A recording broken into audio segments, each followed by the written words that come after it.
Bom dia, irmãos, mais uma vez é uma satisfação estar aqui diante da igreja para que possamos aprender um pouco acerca da palavra de Deus. Tá bem? Antes de iniciar a nossa aula, eu quero fazer a apresentação de algumas obras, de alguns livros que sempre vão nos ajudar vão nos enriquecer o nosso conhecimento e ajudar na aula que nós vamos ter hoje aqui na Escola Bíblica Dominical, tá? O primeiro livro é O Conhecimento das Escrituras, do Dr. Sproul, tá? Ele fala da importância de nós conhecermos o livro que nós chamamos de santo e sagrado, porque se nós chamamos esse livro de santo e sagrado e não conhecemos, a gente vai ter dificuldade de interpretá-lo e entender o que Deus quer falar conosco. O segundo é a Bíblia e seus intérpretes, do Dr. Augusto Nicodemos, em que ele traça a história da interpretação bíblica e como essa interpretação ela foi sendo desviada ao longo da história. E, por fim, como ler livros, do Mortimer Adler, é um pedagogo em que ele nos ensina como ler vários tipos de livro, vários tipos de textos, seja texto, seja poesia, seja uma descrição, seja o gênero literário que for. Então ele nos mostra, nos ensina como ler cada tipo de texto. Então isso vai nos ajudar e muito na nossa compreensão da Bíblia, e a gente vai entender por quê. Eu vou pedir que abram a Bíblia na segunda carta do apóstolo Pedro, no capítulo 3. Os versículos serão os 14 a 16. Carta do apóstolo Pedro, a segunda carta, capítulo 3, os versículos 14 a 16. Antes, só um recado da junta diaconal. Eu não sei se os irmãos perceberam, mas existe um número de WhatsApp no boletim da igreja. Tá? Aquele número da junta diaconal, caso os irmãos queiram tratar alguma coisa com a junta diaconal, é só enviar uma mensagem para aquele número lá que a junta diaconal está à disposição da igreja. Amém? Vamos lá. Segunda carta, só ver onde está aqui o passador.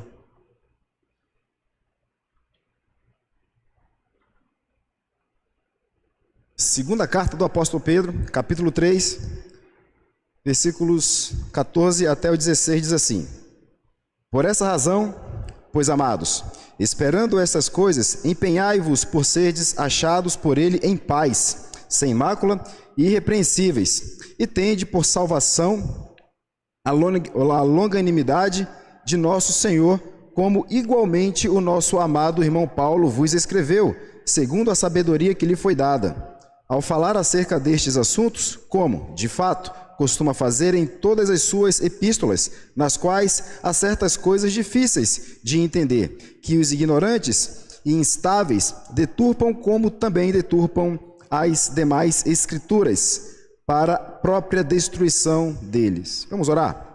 Senhor Deus, estamos diante da palavra do Senhor, pedimos que, por meio do Teu Santo Espírito, o Senhor possa nos conduzir para que entendamos o que Tu queres falar por meio da Tua palavra. No nome de Jesus, amém. Irmãos, nós chamamos esse livro de livro santo, de livro sagrado. Chamamos esse livro de palavra de Deus. E se esse livro é a palavra de Deus, nós, como filhos de Deus, temos a obrigação de conhecer a palavra de Deus, de entender aquilo que Deus quer nos falar por meio da sua palavra.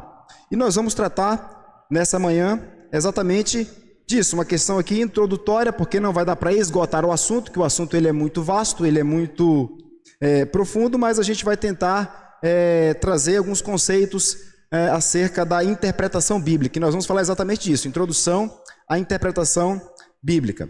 E para nós falarmos de interpretação bíblica, há a necessidade de que entendamos alguns conceitos prévios. Tá? Nós estamos da palavra de Deus, falando da palavra de Deus. Se estamos falando da palavra de Deus, estamos falando da mente de Deus. Imagina você explicar a mente de Deus, a palavra de Deus, de forma deturpada, como o apóstolo Pedro disse aqui. Isso vai trazer sobre nós o quê? Condenação. Tá? Então, alguns conceitos iniciais são interessantes para que nós possamos iniciar a nossa aula de hoje. E o primeiro deles é revelação. O que significa revelação? O que é revelação? Então, Deus se fez conhecido ao homem. São Tomás de Aquino diz que ao homem é impossível conhecer a Deus, a menos que esse Deus se revele ao homem. E Deus fez isso por meio da sua palavra. Né? Então, revelação é exatamente isso. É Deus se fazendo conhecido por meio da sua palavra. Tudo aquilo que Deus queria que nós soubéssemos acerca dele está aqui. Nós não podemos conhecer a Deus para além do que está em sua revelação. Então, revelação é Deus se fazendo conhecido por meio da sua palavra. Um outro conceito importante é o conceito de inspiração. Se a revelação é Deus se fazendo conhecido, houve uma forma que Deus se fez conhecido, houve uma maneira pela qual Deus se tornou conhecido, e essa maneira foi a escrita. Então a gente chama de inspiração o registro da revelação de Deus feito pelo homem, supervisionado pelo Espírito Santo. Por que isso é importante? Esse conceito de inspiração. Porque Deus, quando se revela ao homem e faz com que essa revelação seja registrada, o homem faz uso da sua língua, faz uso da sua história, faz uso da sua cultura, então ele faz uso daquilo que está em volta dele. Então há necessidade de que aquilo que o homem registrou, que é a revelação de Deus, seja tal como Deus o quis fazer, de maneira que a palavra de Deus não seja deturpada. Então, o agente supervisor da revelação divina é o Espírito Santo, aquilo que a gente chama de inspiração. O homem registrou a revelação de Deus, mas esse registro foi supervisionado pelo Espírito Santo. A isso nós chamamos de inspiração. Inspiração. E um outro conceito é a iluminação, que é a ação de Deus por meio do seu Santo Espírito, que vai fazer com que nós entendamos o texto bíblico, que nós, então, consigamos compreender o que Deus quis nos revelar por meio da sua palavra. Então é interessante essa definição ficar muito clara em nossas cabeças. Isso significa, eu estou um pouquinho ruim da garganta, tá? Então de vez em quando vocês vão ver eu bebendo um pouquinho de água além da conta. Então vocês passam a entender que não existe mais nenhum tipo de revelação, exceto a Bíblia Sagrada, os 66 livros, que já no terceiro século já havia sido definido como o cânon sagrado. Então não há mais nenhum tipo de revelação além das Escrituras, tá? Não existe nenhum tipo de revelação além das Escrituras, tá? Dos 66 livros.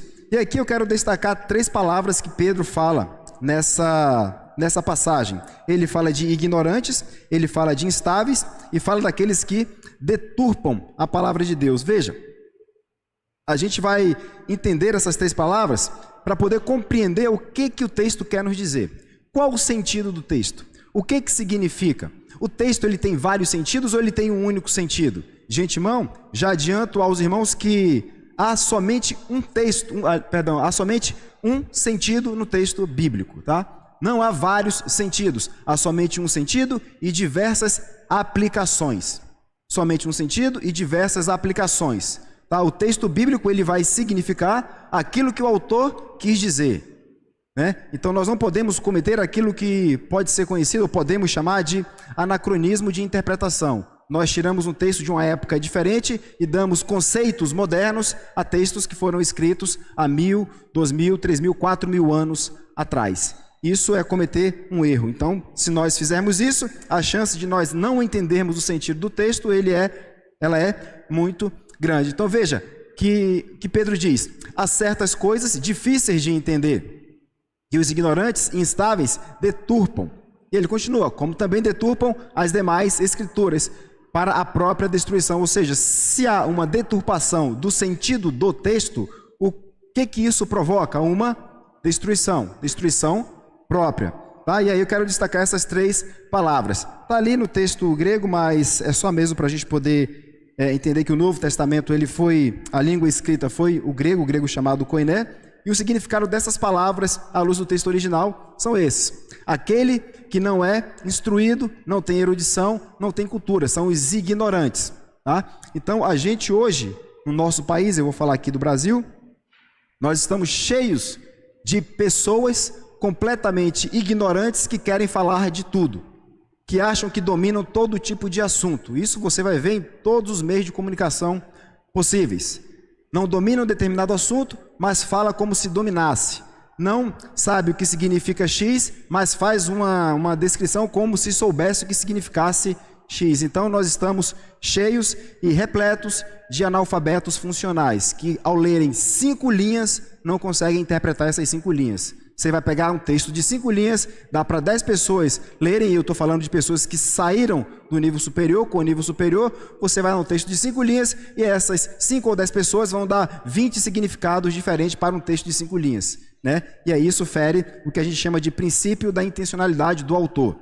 Se o autor escreveu, ele tem uma intenção. Tá? E isso eu vou chamar como uma praga, entendo-se uma praga como aquela lá no deserto, que aconteceu, lá no Egito, que tem tomado de conta aí da nossa sociedade como um todo. Certa vez um escritor disse que depois que o texto ele é escrito, a interpretação cabe ao leitor e não mais a intenção daquele que escreveu o texto. E ele disse isso. E aí um de seus alunos pegou o seu texto e foi ler numa palestra e disse, olha, não, mas isso aqui não significa isso que ele está dizendo aqui, não, significa isso, isso, isso. O mesmo autor que escreveu dizendo que depois que o texto é escrito, ele não tem mais o significado que ele deu e a interpretação é de quem lê o texto, ele não gostou. Ele se revoltou, não é isso que eu quis dizer, não, mas peraí. Se depois que o texto está escrito, ele não tem mais significado do autor e sim daquele que vai ler, então qual é o problema? Né? Então perceba aí que há um problema nisso. Então todo texto diz aquilo que o autor quis dizer. Todo texto diz aquilo que o autor ele quis dizer. Então ignorante é aquele que não é instruído, aquele que não tem erudição. Erudição diz respeito a um conhecimento. Tá? E com isso aqui eu não quero dizer que a Bíblia é um livro difícil de ler, tá? No que tange a sua unicidade, a gente vai falar disso mais adiante, porque parece que a Bíblia, nossa, então como é que eu vou entender a Bíblia? Não. No que diz respeito à centralidade temática das Escrituras, é um livro facilmente ser compreendido. Não é qualquer ignorante, como ele diz ali, vai ler a Bíblia e vai entender que ele precisa de salvação. Tá? Então a gente vai ver isso mais adiante, mas só para deixar claro já, aqui no início da nossa aula. Tá? Então outra palavra que o apóstolo Pedro usa aqui é a palavra instáveis, né? Alguém que muda de pensamento constantemente. Ora o texto significa isso, ora o texto significa aquilo. Não, mas ele pode significar as duas coisas, mesmo que essas interpretações sejam antagônicas ou contrárias. Né? Então, Pedro também chama esse de instáveis, né? Esses instáveis, que ora é isso, ora é aquilo. E a terceira palavra que Pedro usa aqui é a palavra deturpam, que traz a ideia de tortura, né? Tortura, de torcer, de perverter, né? No que diz respeito à linguagem. E aí a gente percebe que há nessa pós-modernidade, eu vou dizer no período pós-iluminismo, que a coisa não significa mais aquilo que ela é. A palavra não significa mais aquilo, o sentido que é dado a ela. Há uma redefinição. É adequado segundo a visão de mundo que cada um possui. Ou seja, há uma redefinição de conceitos. Um exemplo, que a gente está vendo isso muito comum em nossos dias, é o conceito de família. Quando a nossa Constituição foi escrita, em 88, o Estado não definiu o que é família. Por quê? Porque família é anterior a qualquer Estado. Família é anterior a qualquer Estado. Tá? E família diz respeito à união do homem, da mulher e de sua prole. Tá? Então, isso é família.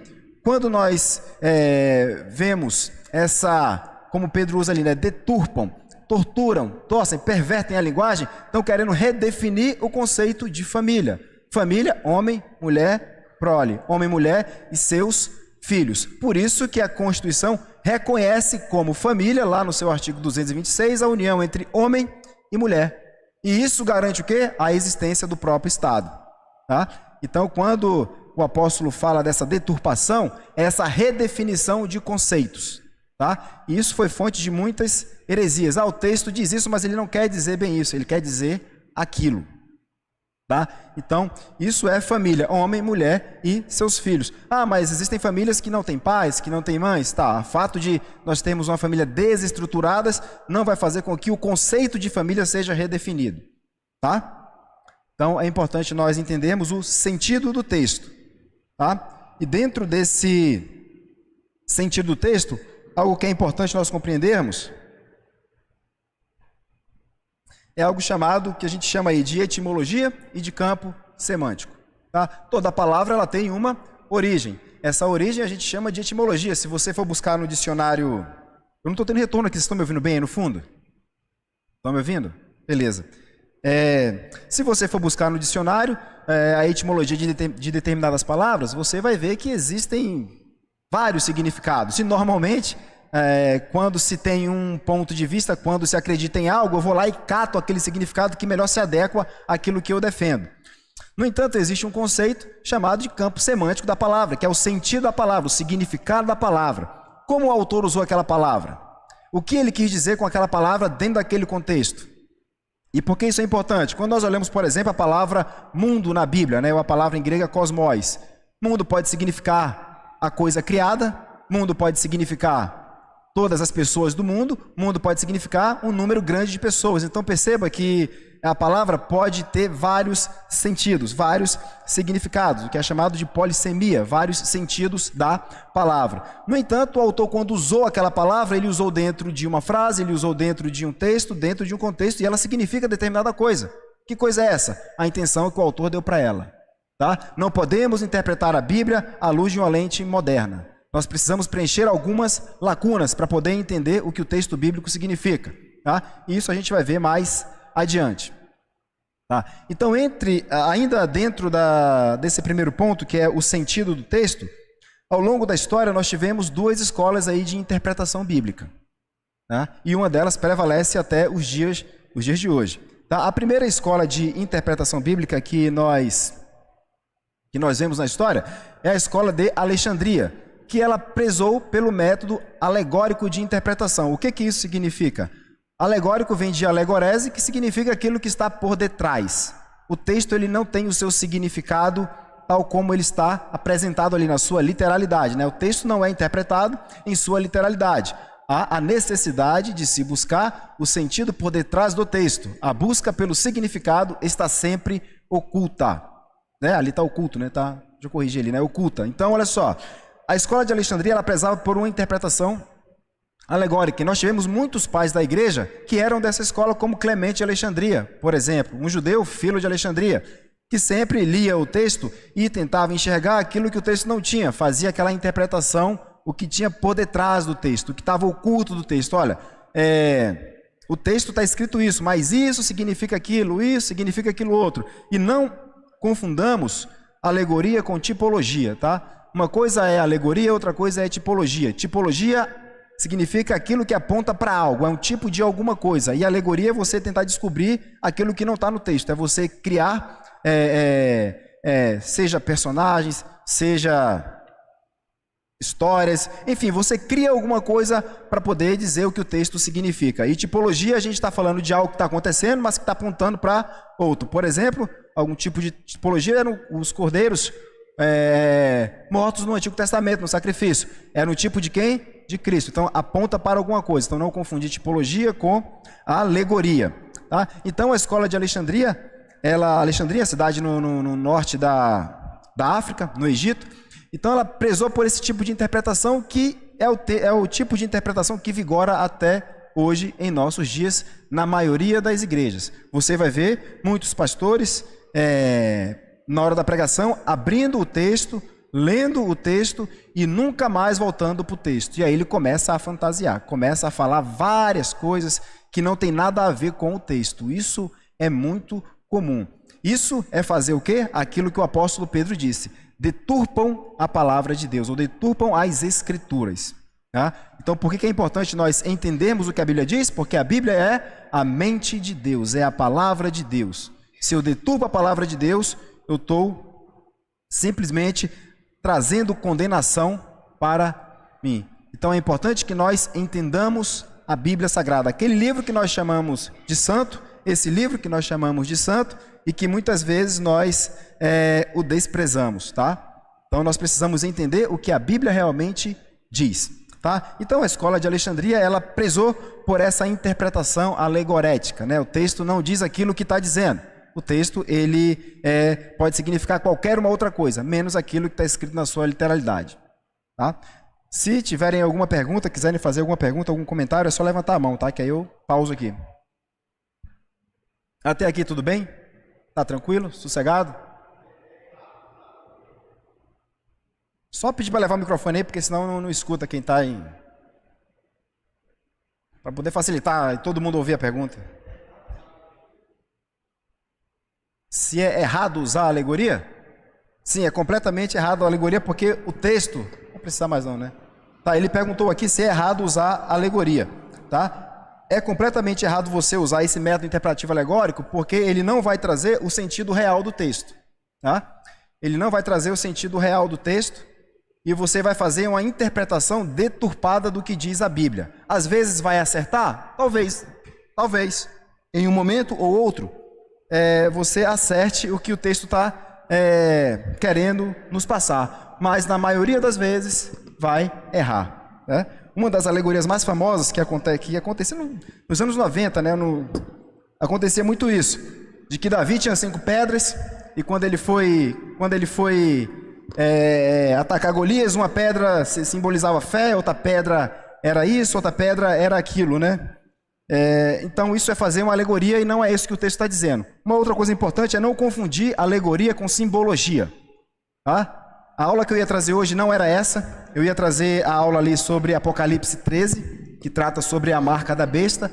Mas eu achei importante a gente primeiro entender como se interpreta a Bíblia, para depois falar de textos mais complexos, como o de Apocalipse 15. Tá? Vai lá, Derval.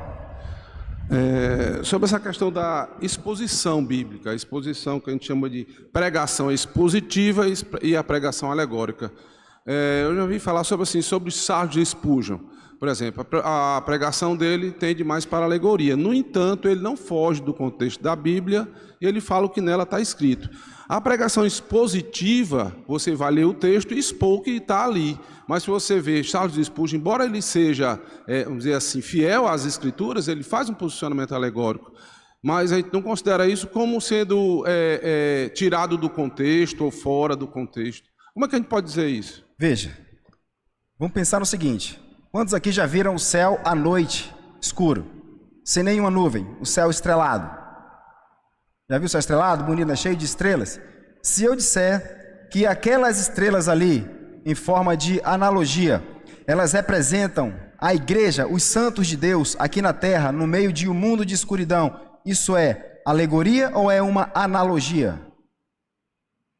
É uma analogia. Não é uma alegoria, não é uma analogia. Então o que Spurgeon fazia, e fazia muito bem, era analogia, né? Ele fazia muitas analogias, e a analogia ela é sempre muito bem-vinda, porque ela facilita a nossa compreensão. Quando Jesus Cristo fala, eu sou a porta, né? Eu sou o caminho, eu sou a verdade, eu sou o bom pastor, ele começa a trazer vários elementos que nós conhecemos para que fique claro aquilo que ele está falando. Então uma coisa é a alegoria, outra coisa é a analogia, né? Então são dois termos ali diferentes, beleza?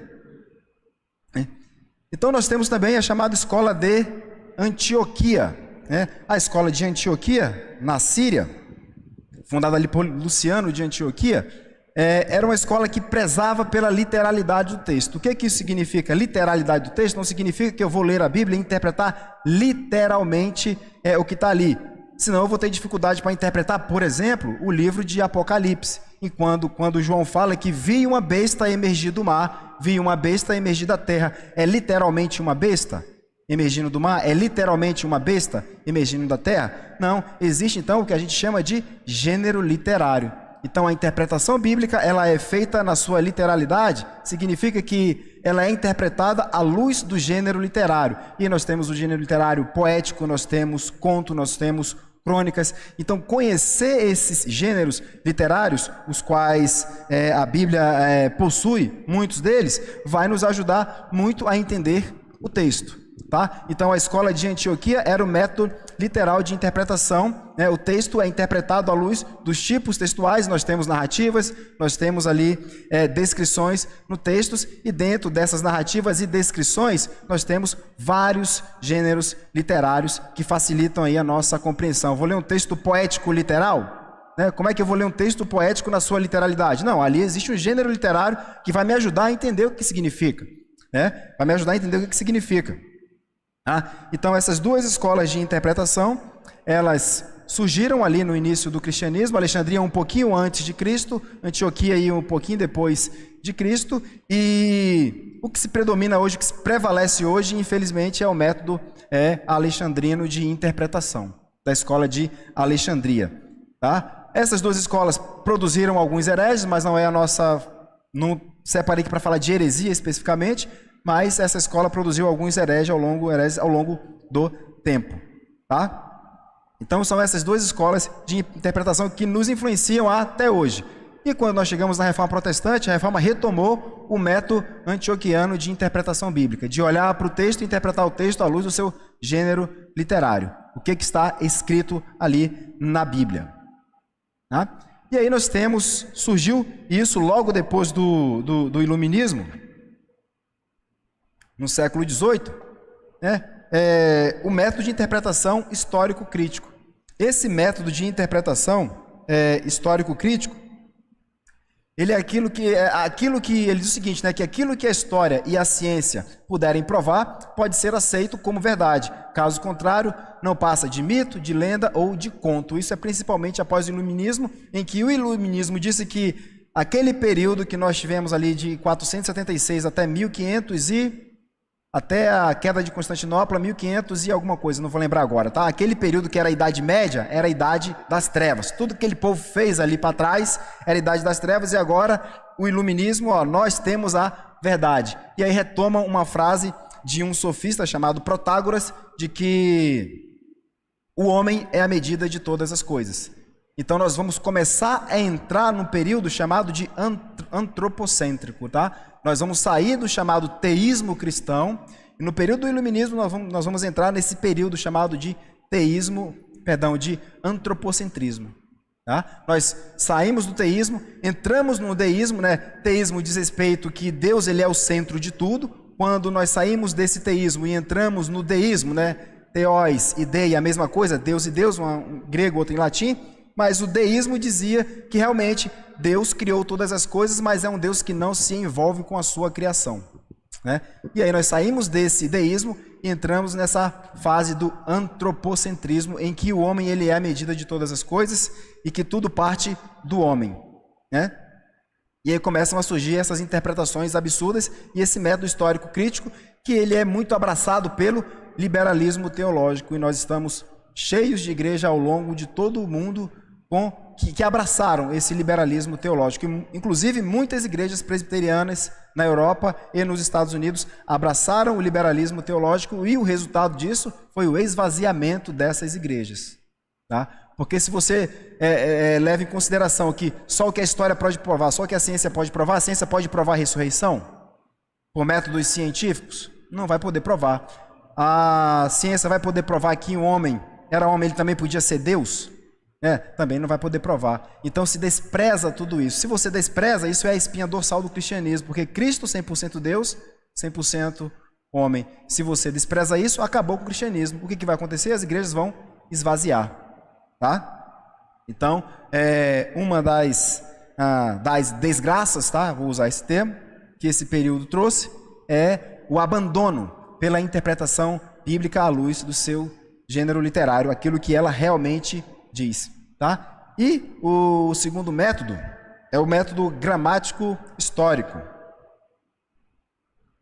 Esse leva em conta não só o momento histórico em que a Bíblia foi escrita, mas leva em conta também a gramática, né? Lembrando que o Antigo Testamento ele foi escrito em hebraico e algumas partes em aramaico, e o Novo Testamento ele foi escrito em grego, e essas línguas possuem regras gramaticais iguais às nossas. E essas regras gramaticais precisam ser aprendidas para que nós possamos entender o texto. Mais uma vez, isso não significa que somente um estudante de teologia vai conseguir entender a Bíblia no que diz respeito à sua temática central. Não, porque a Bíblia não é um livro que vai dizer para você, olha, você precisa entender, porque se você não entender, você precisa buscar alguém que entenda para te explicar a temática central. Não, se qualquer ignorante que saiba ler, pegar a Bíblia e dizer, olha, todos pecaram e foram destituídos da glória de Deus, vai entender. Mas a Bíblia tem temas, como o próprio apóstolo Pedro fala, que são difíceis de compreender. Os escritos de Paulo, alguns são difíceis de compreender.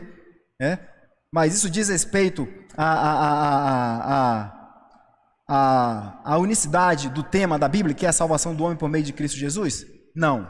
Não diz respeito a isso. Tá? Então, o método gramático histórico, ele leva em consideração a interpretação, a língua, o contexto histórico, a cultura, a geografia e os tipos textuais e os gêneros literários apresentados em cada texto. Isso vai fazer com que nós entendamos a intenção do autor quando ele escreve. Isso vai fazer com que nós compreendamos o que o texto realmente diz, o que o texto realmente quer nos transmitir. Tudo bem até aqui? E o segundo ponto, a gente vai falar de pilares da interpretação bíblica. Nós temos as ferramentas para interpretar a Bíblia e nós temos os pilares para interpretar a Bíblia.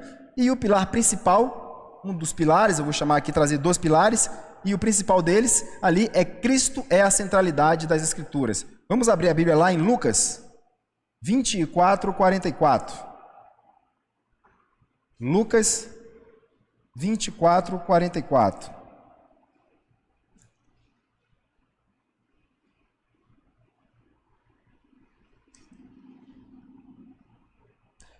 Lucas 24, 44.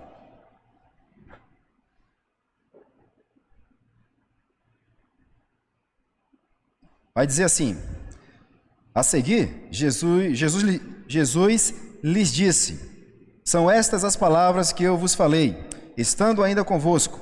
Importava se cumprisse tudo o que de mim está escrito na lei de Moisés, nos profetas e nos salmos. Qual era a Bíblia que Jesus estava usando lá no primeiro século? O Antigo Testamento. A Bíblia que os apóstolos estavam usando no primeiro século, o Antigo Testamento. Então Jesus disse que era importante que se cumprisse tudo que dizia acerca dele, onde? No Antigo Testamento. Então nós vemos que a centralidade de Cristo, ou melhor, que a Bíblia tem como centro Cristo. Então Cristo é a centralidade das Escrituras. Nós não podemos olhar para a Escritura e o que é muito comum acontecer, eu vou ler um texto em que ele fala de Abraão, ou fala de Noé, ou fala de qualquer personagem, ou de Elias, como foi aqui a abertura da nossa EBD, e quando nós vamos aplicar, nós vamos, olha, precisamos ser como Abraão, precisamos ser como Elias, precisamos ser como Noé. Mas peraí, a Bíblia fala de quem? É de Abraão, é de Noé? Não, esses são personagens que Deus usou para trazer a promessa que ele fez a Adão e a Eva lá em Gênesis 3,15, Cristo. Então quem é que nós temos de imitar? Cristo. Paulo vai dizer: sedes meus imitadores como eu sou de Cristo. Então é uma aplicação equivocada quando nós olhamos para os personagens bíblicos e dizendo: olha, nós temos de ser como Abraão, nós temos de ser como Noé. Não, nós temos de ser como Cristo. Então nós temos todo o Antigo Testamento fazendo uma preparação para quem? Cristo. Nós vamos encontrar ali no Antigo Testamento várias tipologias de quem? Cristo. Por exemplo, o livro de Juízes. Nós temos ali que esses juízes, eles apontam para quem? Para Cristo.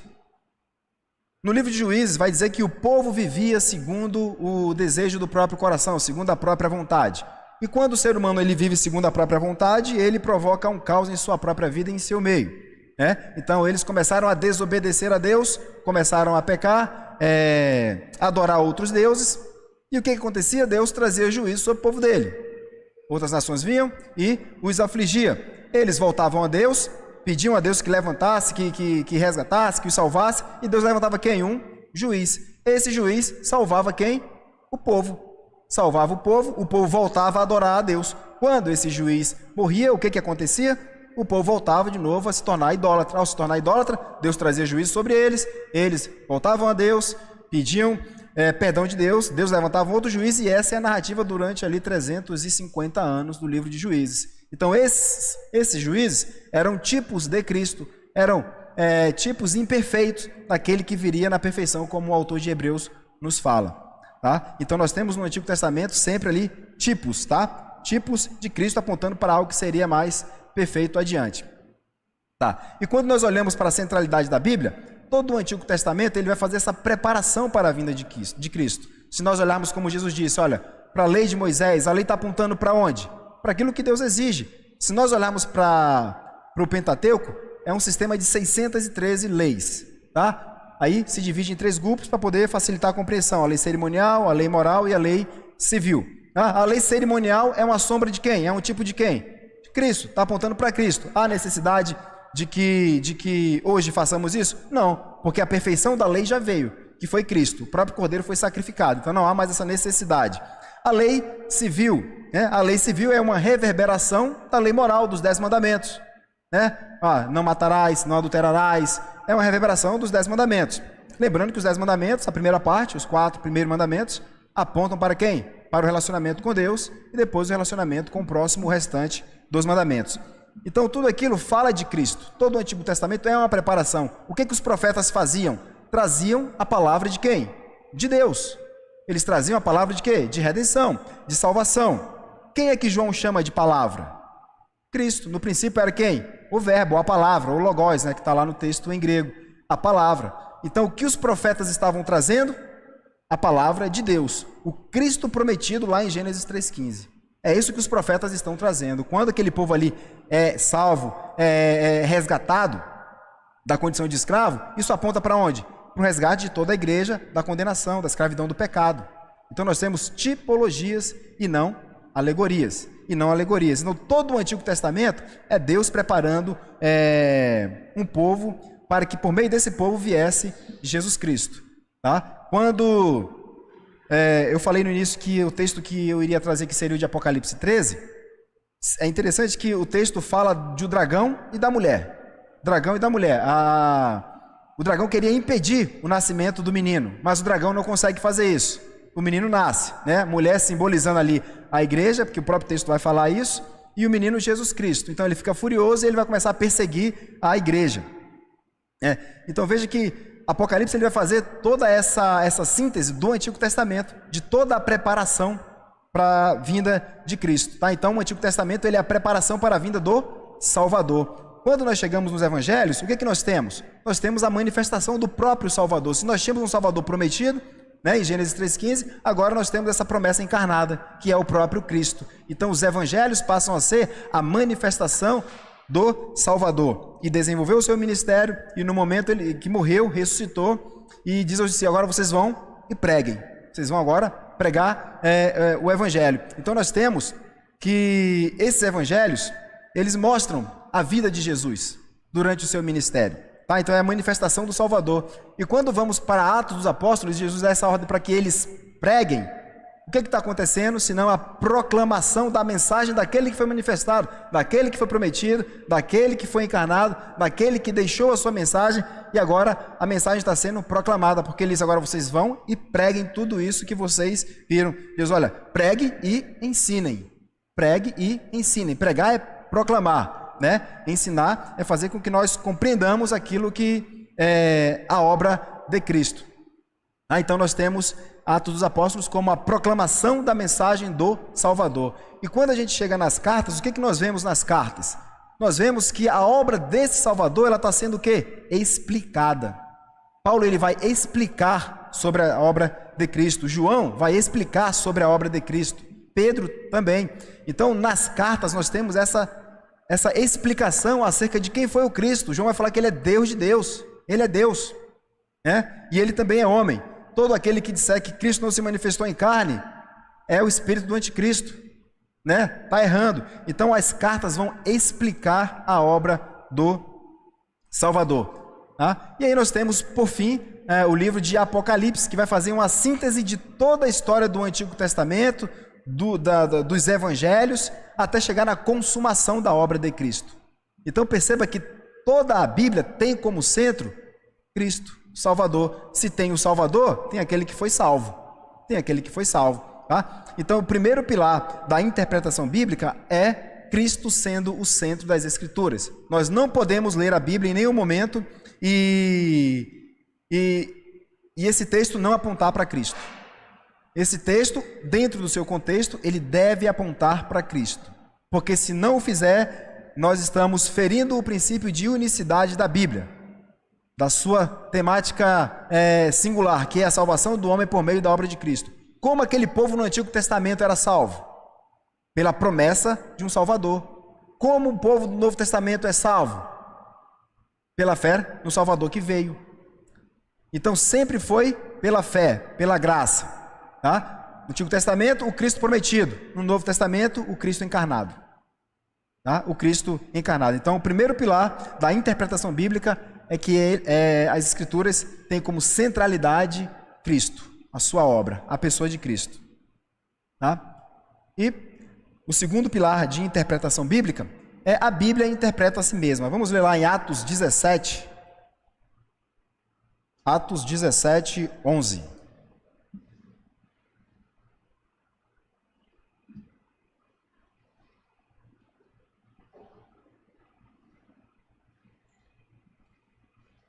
Atos 17, 11. Diz assim: Ora, estes de Bereia eram mais nobres que os de Tessalônica, pois receberam a palavra em toda a avidez, examinando as Escrituras todos os dias para ver se as coisas eram de fato assim. Ou seja, os de Bereia, Paulo estava lá pregando. Paulo, peraí, deixa eu ver se isso que você está falando está de acordo com as Escrituras. Não é porque é o... Aí eu vou usar alguns nomes que a gente conhece, tá? Não é porque é o doutor Augusto Nicodemos, que deu aula para mim na pós-graduação, está pregando que o que ele falou é feriado. Não é porque o doutor Spru, que escreveu esse livro, falou é feriado. Nós temos de examinar onde, para saber se realmente é isso? Nas Escrituras.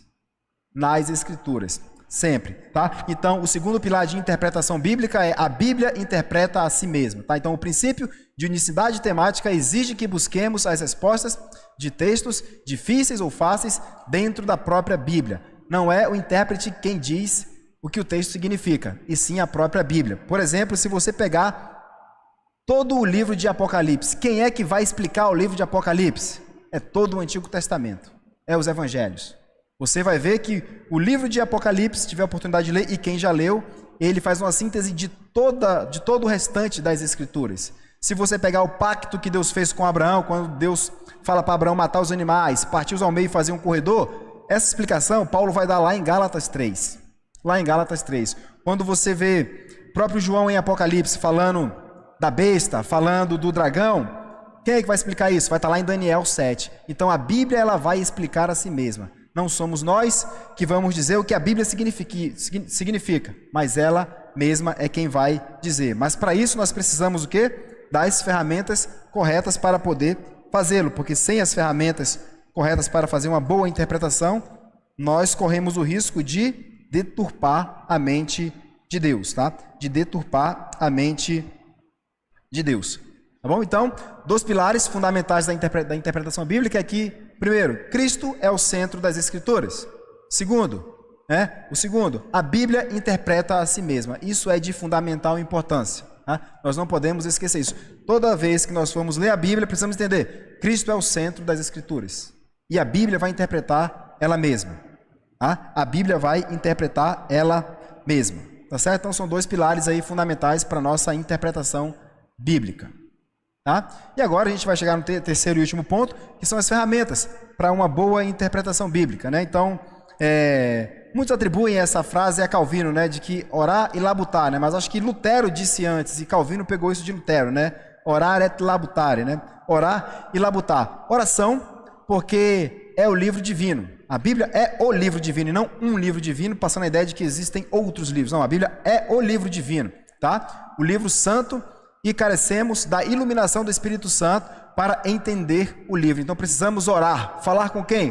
Com o autor, né? Vamos supor que algum conhecido nosso escreveu um livro e nos presenteou com esse livro. E eu estou lendo esse livro e eu tive dúvida em determinado texto, em determinado capítulo.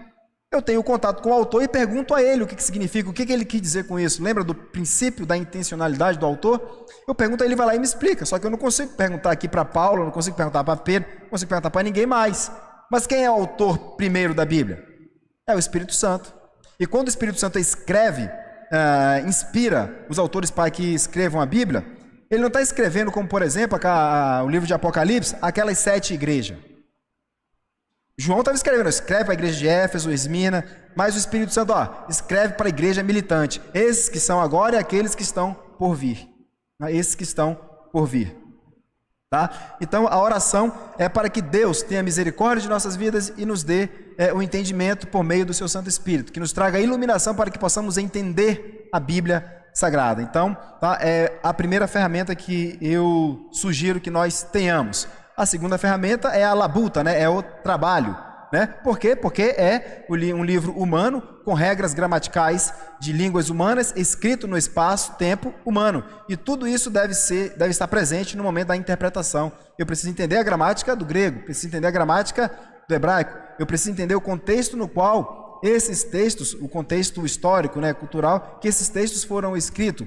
Quando Davi fala, por exemplo, no Salmo em que ele diz que a minha alma, ela tem sede do Senhor como o deserto anseia por água, ele está caminhando pelo deserto de Judá. Então ele está tendo aquela visão geográfica, que é uma lacuna que a gente precisa preencher também para poder ter uma boa interpretação da Bíblia, né? Então labutar é você buscar o conhecimento disso. Obviamente que aqueles que são, eu vou dizer aqui, são os que trabalham com a teologia em si, vão buscar esses conhecimentos, eles vão atrás disso. Mas a igreja, na sua maioria, ela está preocupada em explicações mais simples, né? Então, como eu disse no início, não vai dificultar o seu entendimento do tema central da Bíblia, que é a salvação do homem por meio da obra de Cristo. Mas aqueles que querem um conhecimento mais aprofundado das Escrituras, há a necessidade de labutar, de trabalhar, de buscar o sentido real do texto. E para isso, algumas lacunas elas precisam ser preenchidas, tá?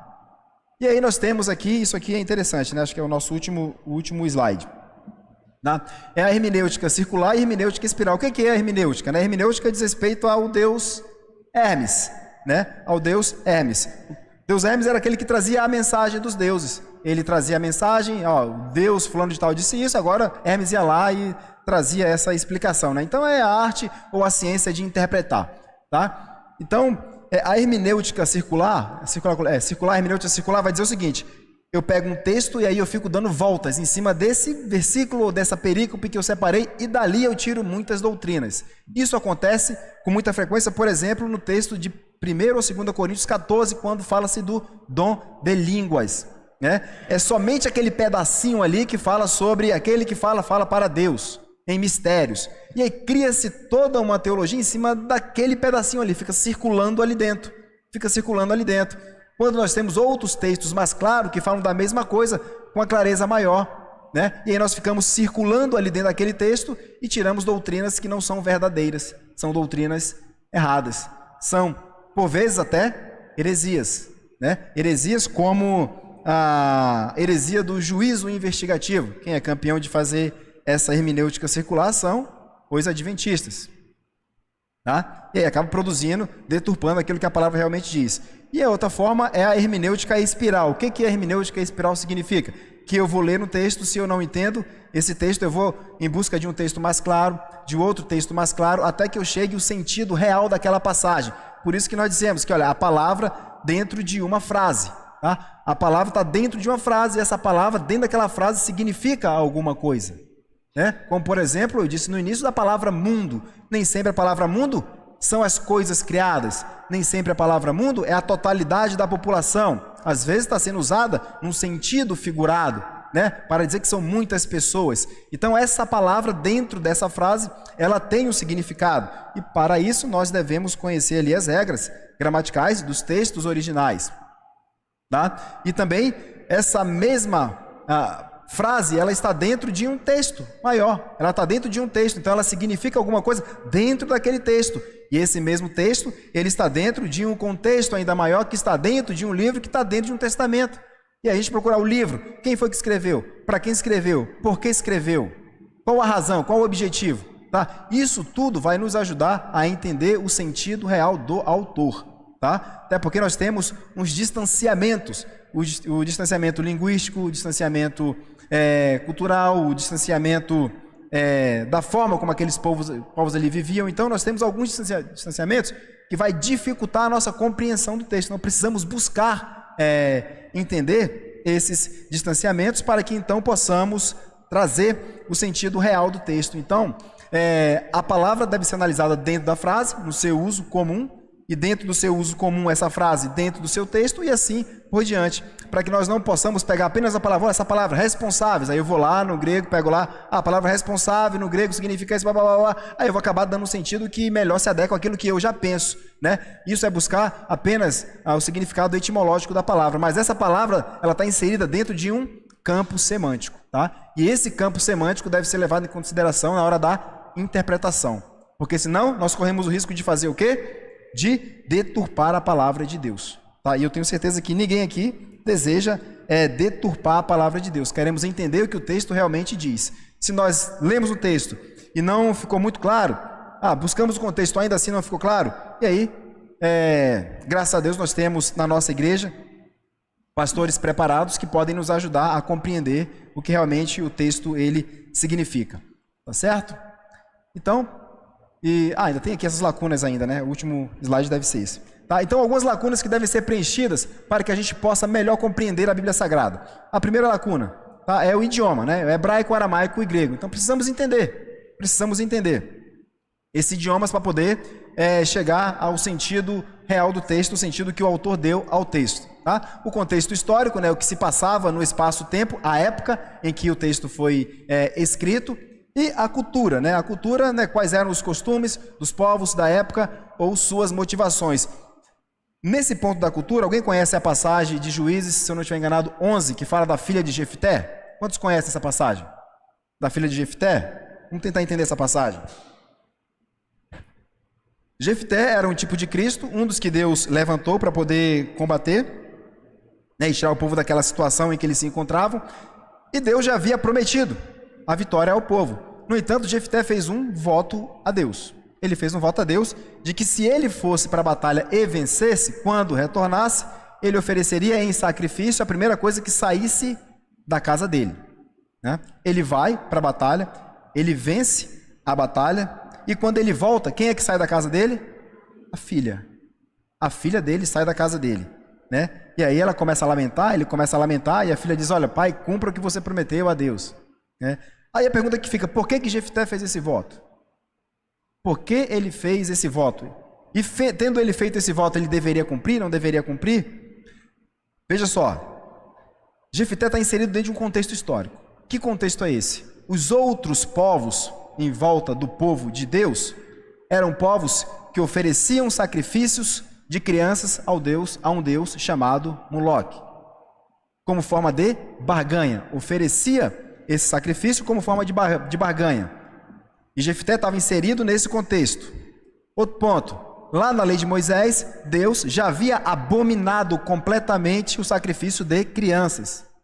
Jefté praticamente se esqueceu disso, que Deus abominava o sacrifício de crianças. E ainda assim, o texto não afirma ipsis literis, mas o texto deixa entender dentro do seu contexto que sim, ele sacrificou a sua filha. E por que ele fez isso? Porque ele estava inserido dentro de um contexto. Dentro de um contexto, havia se distanciado do que havia dito a lei, do que o próprio Deus havia dito, e estava olhando para os outros povos.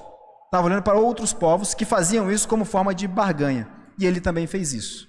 Então, a importância de a gente entender o que o texto diz, à luz ali de um contexto histórico, à luz de uma cultura, de uma anticultura, de uma baixa cultura, em que aquele povo vivia.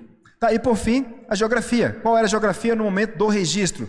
Lembra do Salmo de Davi, em que ele fala que ele deseja o Senhor como a terra seca deseja a água, em que ele estava passando pelo deserto de Judá? Então, são 4 lacunas que vai nos ajudar aí a entender de forma mais precisa o texto bíblico, à luz daquilo que o próprio autor quis dizer, e aí a gente não vai ferir aquilo que eu chamei aqui de princípio da intencionalidade autoral ou do autor. Tá? Com isso, né, no que tange ao tema central da Bíblia, qualquer pessoa poderá ler e entender que precisa de salvação. Tá? Então a Bíblia, ela não é um livro, poxa, eu vou ler e não vou conseguir entender, só se eu estudar teologia, não. No que tange a centralidade temática das Escrituras, qualquer um vai ler e vai entender que precisa de salvação, que precisa de um Redentor. Tá? O ponto 2 é que a Bíblia não é um amuleto, é a palavra de Deus. Por esta razão, devemos estar comprometidos em buscar o único sentido que o texto bíblico possui: conhecer o nosso Deus e o que Ele fez por nós. Estudar a Bíblia, ler a Bíblia, é conhecer o nosso Deus, é conhecer quem nós somos, porque Deus é o padrão, e entender o que Deus fez por nós, por meio de Cristo Jesus. Tá? E aí eu deixo no terceiro ponto aqui, uma dica de que nós, antes de nós lermos a Bíblia, que nós oremos. E depois que concluirmos a leitura, que nós também oremos. Oremos para iniciar e oremos para concluir, e que Deus possa colocar em nossos corações o desejo de ler cada vez mais a sua palavra, de conhecer a Deus, porque conhecendo Deus como o padrão, a suma verdade, o sumo bem, nós vamos conhecer também quem nós somos, completamente antagônicos a Deus, completamente opostos a Deus, e sabendo que merecemos, que carecemos de salvação, que precisamos de salvação. Amém? Alguma pergunta? Algum comentário?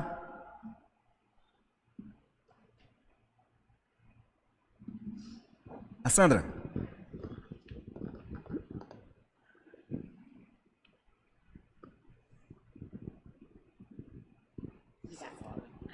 Em primeiro lugar, muito obrigada, Edileno, pela aula.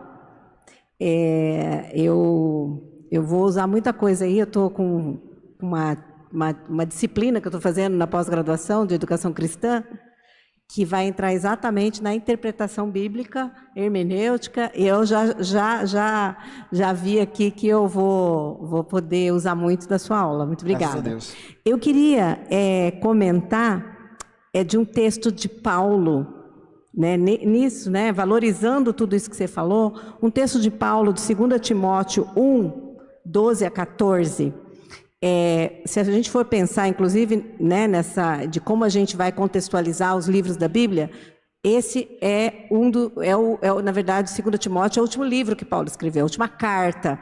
Digamos que se a gente fosse pensar, né, em coisas importantes que ele não poderia deixar de dizer, talvez estivesse em 2 Timóteo. E era para um pastor, né? Era Paulo escrevendo para um pastor. E uma das recomendações mais enfáticas era cuidado com essa doutrina, cuidado, né? Prega, insta, insista. E nesse trecho, ele usa uma palavra, que é a palavra depósito. Ele fala, guarda o bom depósito, mediante o Espírito Santo que habita em nós. Na verdade, esse bom depósito, guarda o bom depósito, ele falou a palavra depósito um pouco antes, que, na verdade, é o que ele cria.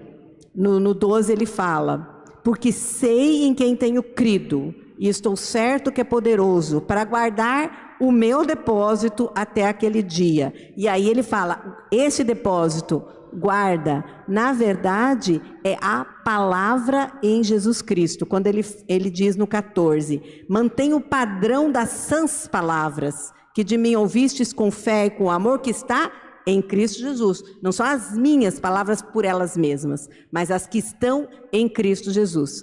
E esta palavra depósito, se a gente for olhar a etimologia da palavra, ela é uma palavra que equivale a banco. E em banco a gente guarda algo precioso. Então, na verdade, eu acho que a gente vive em tempos em que a sã doutrina, a palavra de Deus, a igreja tem que fazer isso que Paulo disse para Timóteo fazer, guardar a sã doutrina como se fosse algo tão precioso, se é que a gente consegue entender dessa forma, é algo que precisa ser protegido. Não precisa ser escondido, porque tem que ser manifesto, mas que você precisa ser protegido, porque as interpretações diversas e contrárias a essa doutrina estão cada vez mais dentro da igreja, não está fora da igreja, está dentro da igreja. Então, eu acho que é um incentivo, e muito obrigada pela sua aula. Graças a Deus. Veja que um pouquinho antes, na própria carta do apóstolo Paulo a Timóteo, ele diz o seguinte: Timóteo, aplica-te ao conhecimento das Escrituras que aprendeste desde a meninice. Essa palavra meninice é desde que você era bebê de colo. Então fica aqui um incentivo para quem é pai e para mim também, né? Que nós ensinemos os nossos filhos desde colo. E para a gente finalizar, né, você falou da epístola, que epístola é um gênero literário. Carta também é um gênero literário. Mas a epístola, as epístolas do Novo Testamento, elas têm uma importância, elas têm um significado. Epístola significava, a ideia era a seguinte: olha, se eu não posso ir até vocês, eu vou escrever uma epístola. Então você leia essa epístola, que essa epístola vai me substituir. Né? Hoje carta a gente só manda carta e está tudo bem. Então foi sendo redefinido. Mas a ideia das epístolas que eram escritas no Novo Testamento era que elas tinham o poder de substituir o próprio autor dessa epístola, né? Então a epístola é um gênero literário também da época que vai ajudar a gente na interpretação. Amém? Vamos orar? Senhor nosso Deus e nosso Pai, nós somos agradecidos ao Senhor pelas bondades do Senhor, pela misericórdia, porque o Senhor tem cuidado de nossas vidas. Pedimos ao Senhor perdão porque várias vezes não damos importância, a devida importância à Tua palavra. E com isso deixamos de conhecer o Senhor, quem o Senhor é e o que o Senhor fez por nós. Pedimos perdão ao Senhor por isso. E rogamos ao Senhor, Pai, que por meio do Teu Santo Espírito o Senhor coloque em nossos corações o desejo de aprender cada vez mais, de querer ler a Tua revelação para nós e que possamos ser iluminados pelo Espírito Santo para que possamos compreender a Tua vontade para nós. Nós agradecemos ao Senhor por esta manhã em que estivemos aqui aprendendo acerca da Tua palavra. Peço ao Senhor agora que nos leve na Sua santa e gloriosa paz e com o Teu cuidado, e que esse cuidado seja estendido também à nossa parentela. E que logo mais, Pai, nós possamos estar aqui à noite para que possamos louvar e honrar o Teu nome. Que, convocados por Ti para um encontro contigo, nós possamos chegar e Te louvar. Que o Senhor possa falar por meio da Tua palavra aquilo que o Senhor fez por nós e que nós, como igreja do Senhor, possamos responder com gratidão, com louvores, honrando o Senhor por aquilo que o Senhor fez por nós. Agradecemos ao Senhor por esta manhã, no nome de Jesus. Amém.